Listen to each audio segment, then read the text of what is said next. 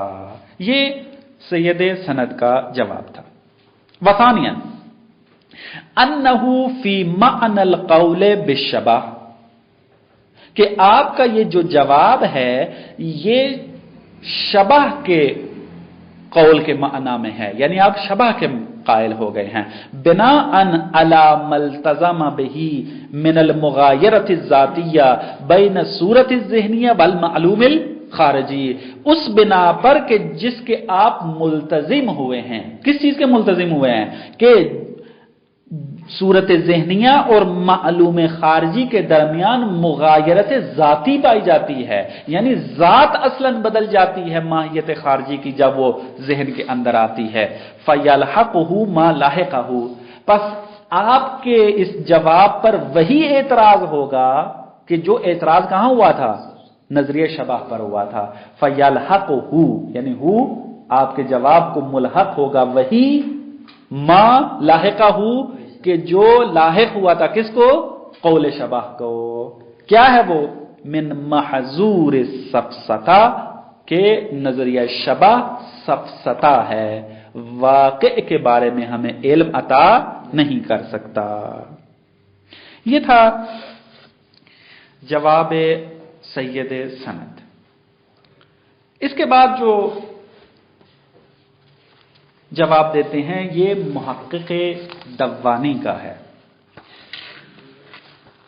محقق دوانی کا جواب ذکر کرتے ہیں اور اس کے بعد پھر جو درست جواب ہے اس کو بیان کرتے ہیں۔ ہم محقق دوانی کے جواب کو دیکھ لیتے ہیں اور اس کے بعد پھر ملا صدرہ کے جواب کے جو درست جواب ہے علامہ طباطبائی کے نزدیک وہ پھر بعد میں دیکھیں گے۔ محقق دوانی، ان کا اصل نام جلال الدین محمد بن اسعد الدوانی الصدیقی الشافعی، یعنی اہل سنت کے علماء میں سے ہیں محقق دوانی۔ یہ 918 ہجری قمری میں فوت ہوئے ہیں اور میلادی 1512 بنتی ہے،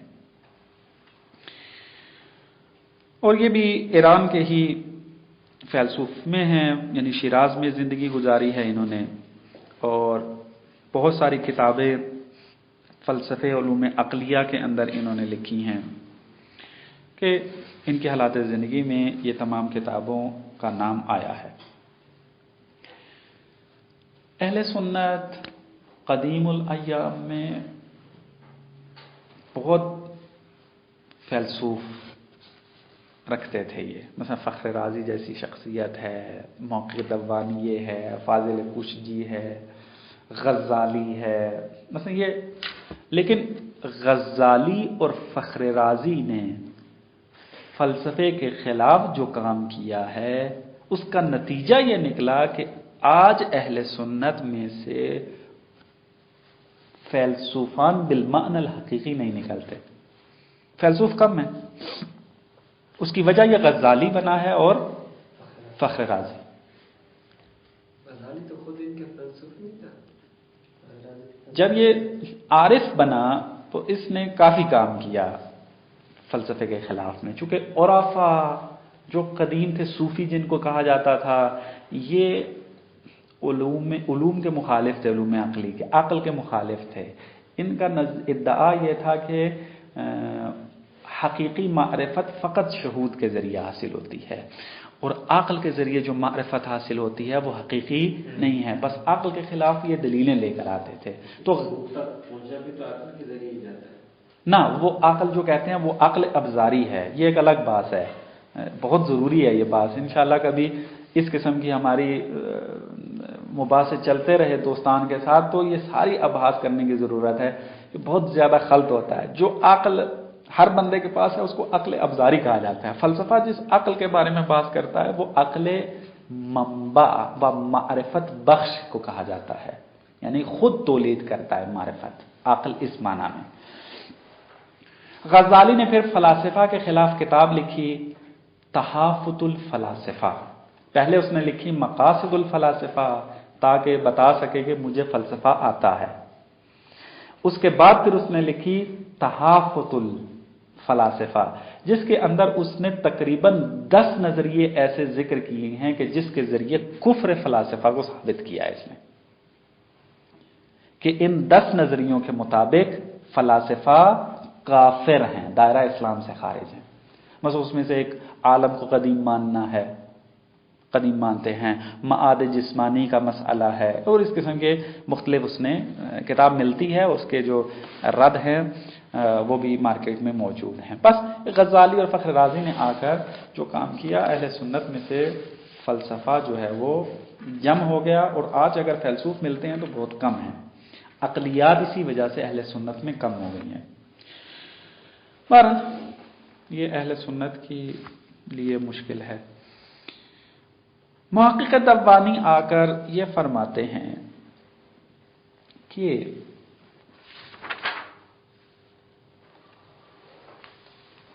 آپ کا ادعا یہ ہے، ہمارا یا وجود ذہنی کے اندر یہ ادعا ہے کہ جو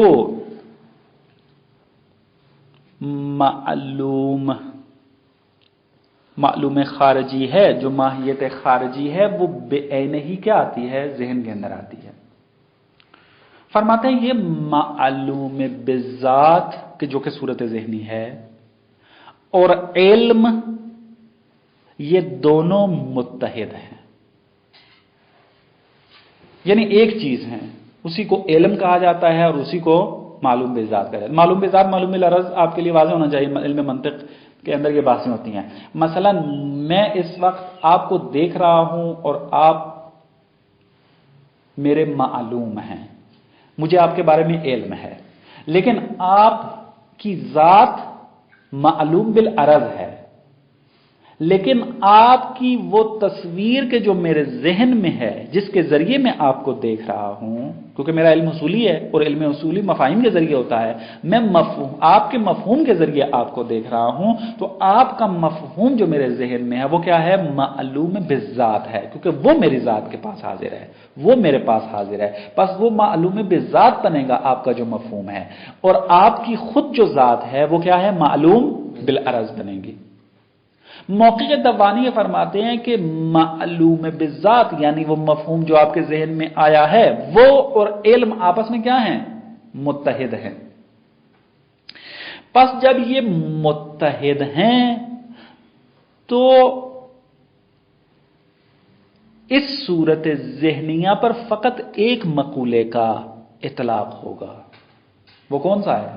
مقولہ جو خارج میں ہے، وہ مقولہ کے جو خارج میں ہے۔ یہ اگر خارج میں جوہر ہے تو جب یہ ذہن میں آئے گی تو کیا ہوگی؟ جوہر کہلائے گی۔ اگر وہ خارج میں متاع ہے تو ذہن میں بھی متاع ہوگی۔ اگر جو ہے خارج میں کیف ہے، عین ہے، تو ذہن میں بھی کیا ہوگی؟ عین ہوگی۔ تو کہتے ہیں یہ جو علم کو کیف کا نام دیا ہے فلاسفہ نے، کہ جو چیز ہمارے ذہن میں آتی ہے وہ علم ہے، اور علم مقولہ کیف کے تحت داخل ہوتا ہے، یہ کیف نفسانی میں سے ہے، تو یہ کیف نفسانی کہتے ہیں۔ پھر اس کا کیا کریں؟ کہتے ہیں فلاسفہ نے ان کو کیف نام دیا ہے تسامحاً، حقیقتاً وہ کیف نہیں ہے، تسامحاً اس کو کیف کہتے ہیں، مجازاً اس کو کیف کہتے ہیں۔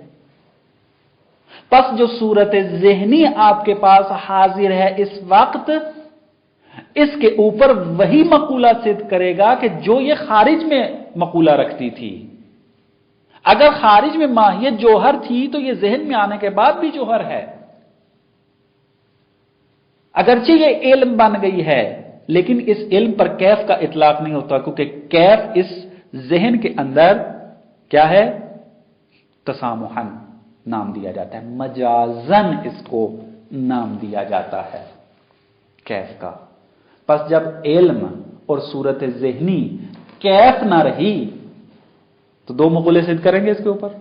نہیں، ایک مقولہ صدق کرے گا، وہی مقولہ جو خارج میں ہے۔ پس ایک چیز ہے، ایک مقولہ ہے، اور اشکال وارد نہیں ہوتا، بس وجود ذہنی ثابت ہو جاتا ہے۔ بات واضح ہو گئی؟ محقق تبانی یہ کہنا چاہتے ہیں۔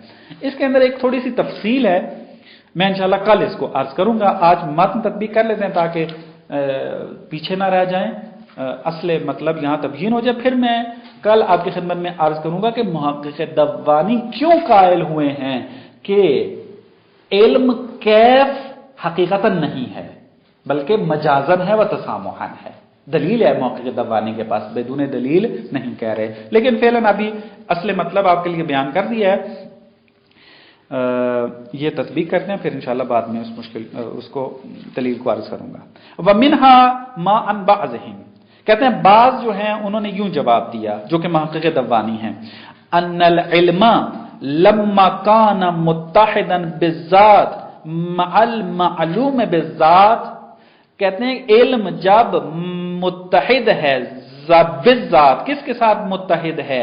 معلوم بالذات کے ساتھ۔ معلوم بالذات کیا ہے؟ عرض کیا تھا وہ مفہوم جو آپ کے ذہن میں آیا ہے، کانا من مقولۃ المعلوم، تو پھر یہ علم کیا ہو جائے گا؟ کانا کی ضمیر جاری ہے علم کی طرف، تو یہ علم ہوگا اس مقولے سے کہ جس مقولے سے وہ معلوم ہے، من مقولۃ المعلوم ہو جائے گا۔ ان جوہرن فجوہرن فجوہرن، یہ وہ سمدیہ کے اندر آپ نے پڑھی ہوگی، مجھے تو ابھی وہ عبارت بھول گئی ہے لیکن اتنا یاد ہے کہ اس قسم کی عبارت سمدیہ کے اندر ذکر ہوتی ہے کہ جہاں پہ وہ محذوفات کے بارے میں میرے خیال بات ہو رہی تھی، پتہ نہیں اب آپ کے ذہن میں وہ عبارت ہے یا نہیں ہے۔ اسی طریقے سے دو جملے ہیں، ان جوہرن فجوہرن، ان کانا جوہرن، اگر وہ معلوم خارجی جوہر ہوا، مقولہ جوہر اس پر صدق کیا، فہوا جوہرن، تو پھر علم بھی کیا ہوگا؟ جوہر ہوگا، تو ہوا جو ہے وہ علم کی طرف پلٹے گی۔ وَإِن کَمًّا فَکَمٌ، تو وہ کیا ہوگا؟ کم ہوگا۔ وہکذا، اسی طریقے سے آپ چل جائیں۔ پس چونکہ علم اور معلوم بالذات آپس میں متحد ہیں، ایک ہی ہیں، ان میں کوئی فرق نہیں ہے، اور یہ معلوم بالذات چونکہ خارج سے آیا ہے تو اس کا مقولہ وہی ہوگا کہ جو خارج والا ہوگا۔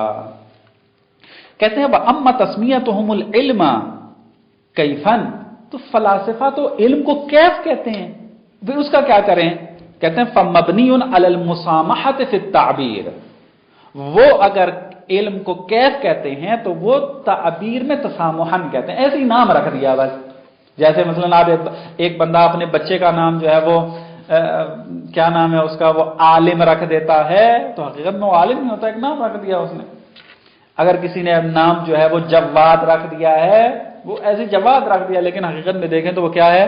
وہ سب سے بڑا بخیل ہوتا ہے، مثلا اس میں یہ ہوتا ہے۔ تو کہتے ہیں یہ علم کو کیف کا نام تسامح در تعبیر ہے، مجازن ان کو کہہ دیا گیا ہے۔ کما یسمى کل وصف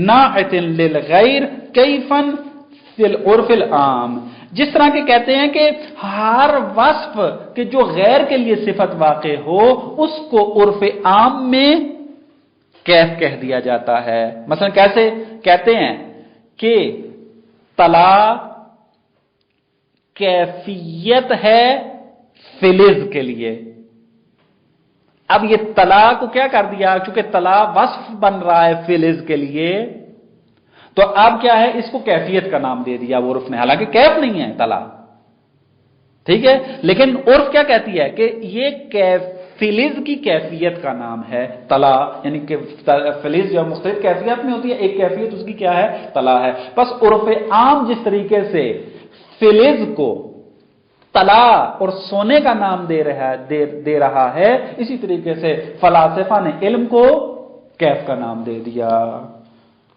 وَإِن كَانَ جَوْهَرًا، اگرچہ وہ جوہر ہوتا ہے، مثلا طلاق خود کیا ہے؟ جوہر ہے، درست ہے، لیکن کیا ہے؟ اس کو کیف کا نام دے دیتے ہیں۔ تو کہتے ہیں بس علم کو کیف کہنا تو تسامحی ہو گیا، اور معلوم بالذات کا مقولہ خارج والا ہو گیا، بس ایک چیز ایک مقولہ، بس اشکال وجود ذہنی وارد نہیں ہوتا، اور وجود ذہنی بھی ثابت ہو جاتا ہے، اشکال بھی وارد نہیں ہوتا۔ یہ محقق دوانی کا نظریہ تھا، اس کے اوپر رد کیا ہے انشاءاللہ اس کو پھر بعد میں دیکھتے ہیں۔